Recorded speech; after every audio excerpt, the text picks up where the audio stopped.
Have you ever had a big dream? So big, it scared you?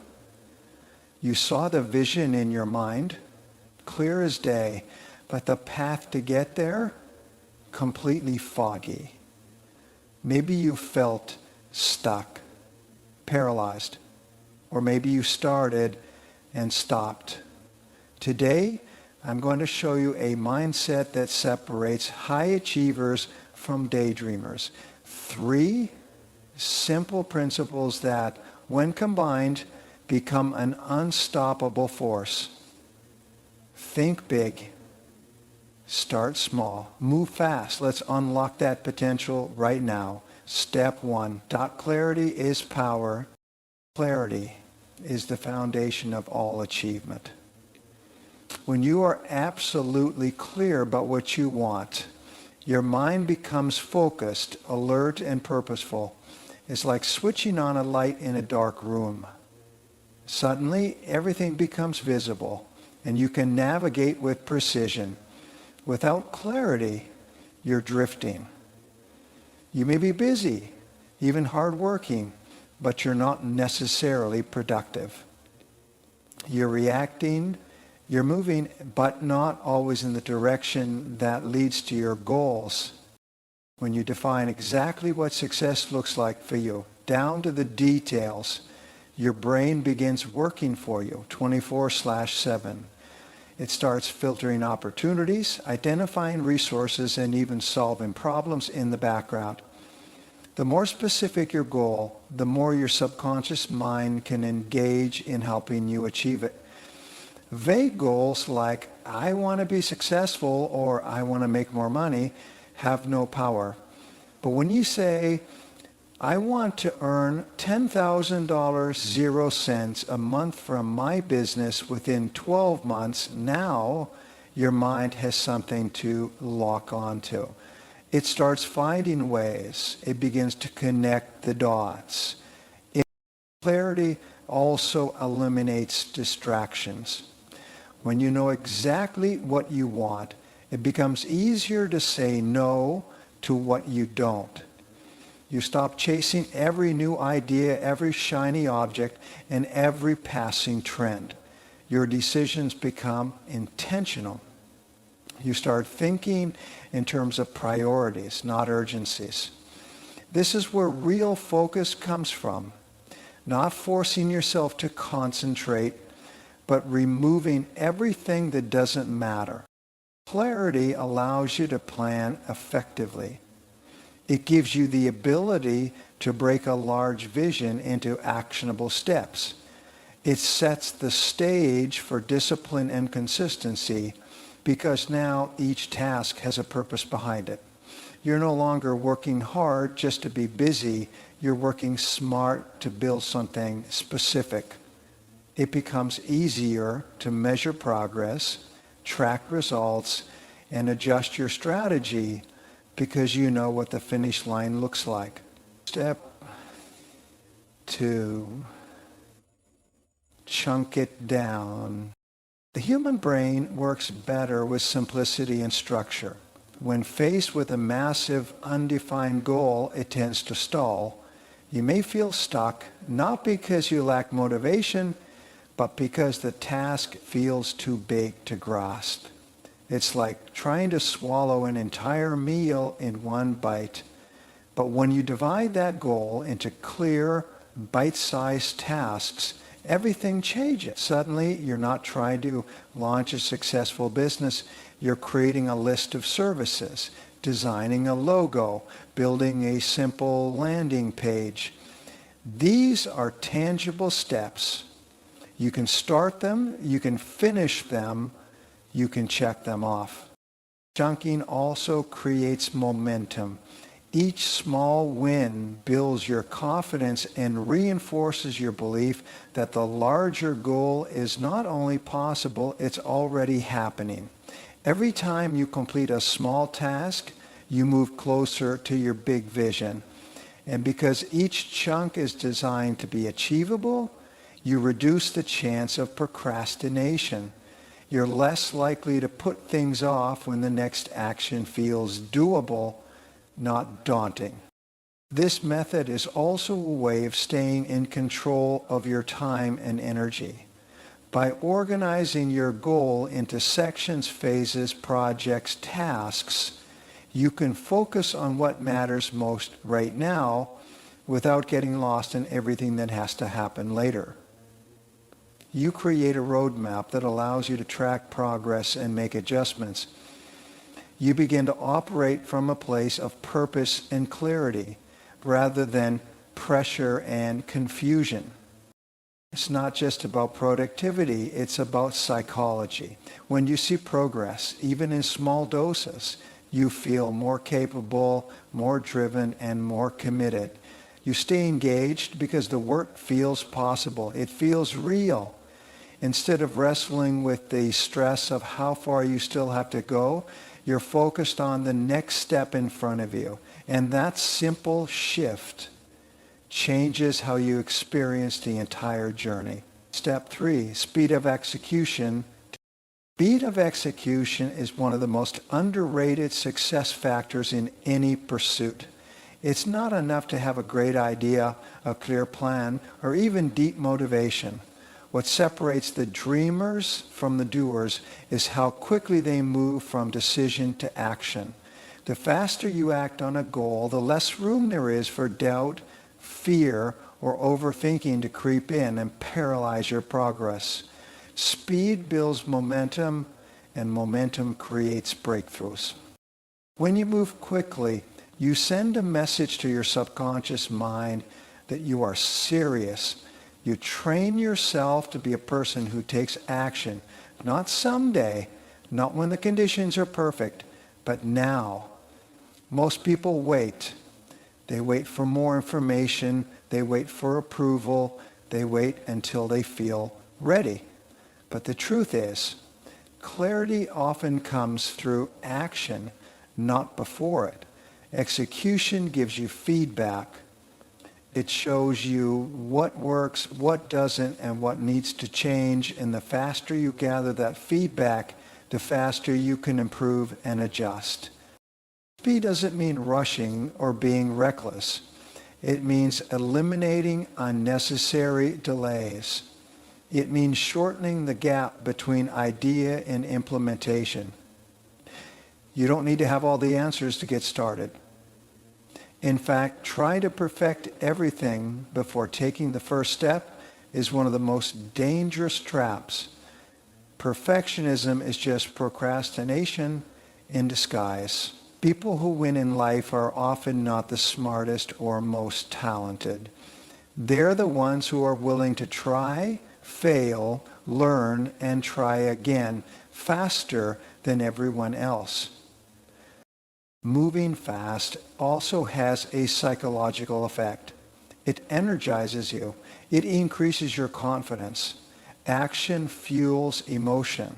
And when you move, you feel powerful. You feel in control. You stop being a passive observer of your own goals and become an active participant. You realize that progress isn't always about making giant leaps. It's about creating consistent motion. Every time you take a step, no matter how small, you are changing your identity into someone who finishes what they start. There's also a competitive advantage to speed. In a world that's constantly changing, those who hesitate risk being left behind. Opportunities have windows. They open and they close. When you're the one who moves first, you claim territory that others are still thinking about. You build while others plan. You learn while others analyze. You advance while others are still standing at the starting line.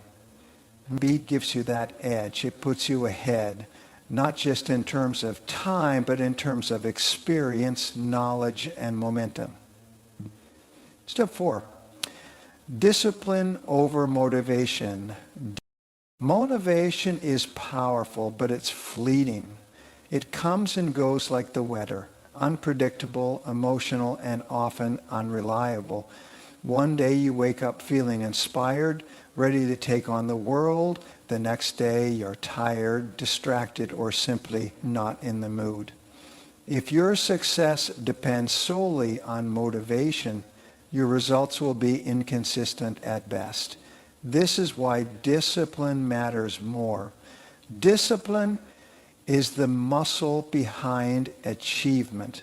It's what keeps you going long after the excitement wears off.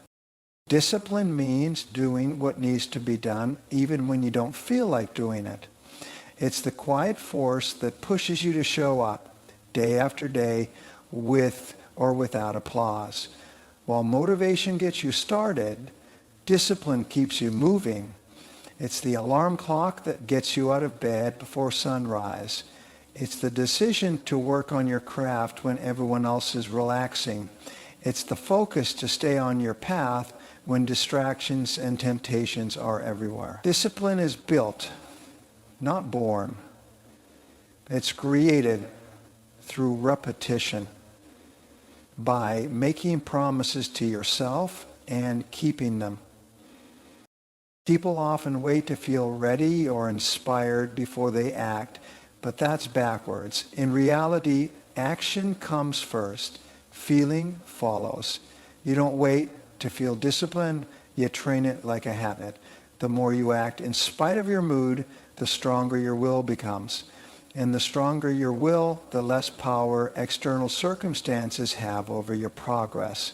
It's easy to work when you're excited, but it's what you do when you're not that defines your future. Discipline brings structure to chaos. It creates routines, boundaries, and rituals that turn effort into progress. When you have a disciplined system in place, you no longer rely on guesswork or hope. You follow through because that's just who you are. You become someone who does the work, whether it's convenient or not. That consistency compounds over time. It builds trust, not just from others, but from yourself. Every time you choose discipline over comfort, you strengthen your self-respect. You prove to yourself that you can be counted on. That alone becomes a source of confidence. Another truth about discipline is that it buys freedom. Most people think discipline is restrictive, but in reality, it's liberating. When you are disciplined in your habits, you gain control over your time, your energy, and your direction. You stop being reactive and start becoming intentional. You're no longer a slave to your moods or environment. You lead your life instead of just managing it. You set your own standard, and then you rise to meet it. Discipline is the bridge between goals and results. It's the invisible work that turns potential into performance and dreams into reality. Step 5, failure is feedback. Failure is one of the greatest teachers you'll ever encounter. While most people fear it, avoid it, or try to hide from it, the truth is that failure is not the opposite of success. It's part of it. It's embedded in the journey of growth, and the more you're willing to embrace it, the faster you will evolve. Every mistake, every setback, every so-called failure carries valuable data.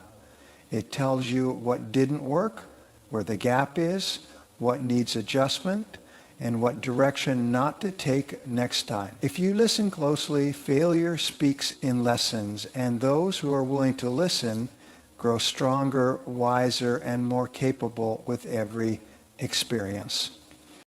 The reason many people stay stuck is because they see failure as a judgment on their ability or their worth. They internalize it.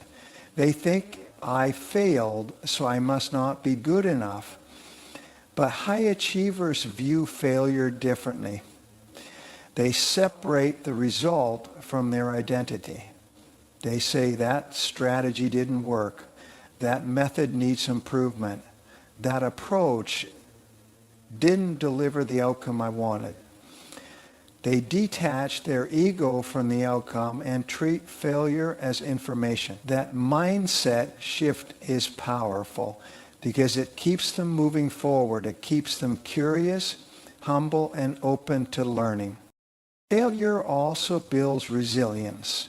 It forces you to confront discomfort, to navigate uncertainty, and to deal with frustration. All necessary traits if you're going to accomplish anything worthwhile. You become mentally tougher each time you face a setback and choose not to quit. The sting of failure fades, but the lessons remain. And over time, those lessons stack up, and they become a kind of internal compass, a guide that helps you make sharper decisions, avoid common pitfalls, and navigate the path with more precision. The process of starting small gives you a safe space to fail. When the stakes are lower, you're freer to experiment. You can try new approaches, test your assumptions, and explore creative solutions without the fear of catastrophic consequences. That's why starting small is so effective. It creates a learning loop. You act, you get feedback, you adjust, and then you act again. Smarter and stronger each time. Failure becomes a tool, not a threat. When you begin to expect failure, not as a sign of defeat, but as a normal and necessary part of the process, you stop resisting it, you stop fearing it, and you start using it. You realize that every successful person you admire has failed more times than they've succeeded. What made the difference wasn't talent, luck, or timing. It was how they responded to failure. They studied it, they learned from it, and then they went back to work armed with new insight and renewed determination. Step 6, adapt quickly, learn relentlessly. In a world that's constantly shifting, the ability to adapt quickly and learn relentlessly is no longer optional. It's essential. No plan survives contact with reality exactly as imagined. Markets shift, industries evolve, and circumstances change, sometimes overnight. If you're rigid, resistant, or too attached to one way of doing things, you'll be left behind. But if you're agile, curious, and committed to constant learning, you'll stay ahead of the curve, even when the terrain changes beneath your feet. Adaptability is a form of intelligence. It's not just reacting to change, it's anticipating it. It's staying open to new ideas, new feedback, and new approaches, even when you're already doing well. The most successful people and organizations are not those who are always right, but those who adjust the fastest when they're wrong. They're willing to abandon what no longer works and replace it with something better, even if it means swallowing their pride or letting go of what once brought success. They don't get stuck in their ways. They get better through evolution. Learning relentlessly means never assuming you've arrived. It means understanding that mastery is not a destination, it's a process. No matter how much you know, there's always another level. Every experience, every challenge, and every failure becomes a classroom. When you commit to learning in every season, you turn your entire life into a feedback loop. You start asking better questions. You look for patterns. You seek out mentors, read voraciously, analyze outcomes, and reflect on your own actions with honesty. This level of self-awareness and hunger for growth creates a sharp edge that most people simply don't possess. The speed at which you can learn and implement something new often determines how quickly you rise. It's not just about collecting knowledge, it's about applying it, testing it, tweaking it, making it your own. The faster you can learn and the more flexible you are in your thinking, the more options you have when faced with obstacles. instead of hitting a wall and stopping, you find another route. You improvise. You innovate. You turn detours into discoveries and breakdowns into breakthroughs. This mindset creates resilience because you stop being shaken by change. You expect it, you prepare for it, and because you know you're equipped to handle whatever comes next, you move forward with confidence. You become resourceful. You stop needing perfect conditions to succeed, whether it's a shift in your career, a challenge in your business, or a personal transformation. Your ability to adapt quickly and learn relentlessly turns chaos into opportunity and uncertainty into growth. So here's the truth. Your dreams are valid, your goals are possible, and your success is within reach. But it won't happen by accident. It happens when you dare to think big, to see beyond your current circumstances and imagine a greater future. It happens when you start small, when you break down your vision into clear, actionable steps and commit to doing the work. And it happens when you move fast, when you stop waiting, stop hesitating, and take bold action without delay. You don't need to have everything figured out right now. You just need to begin. With clarity, with discipline, with the courage to learn from failure and the flexibility to adapt as you go. The road may not be easy, but it will be worth it, because success doesn't come to the one who waits. It comes to the one who moves. Now is your time. Think big, start small, move fast, and never look back.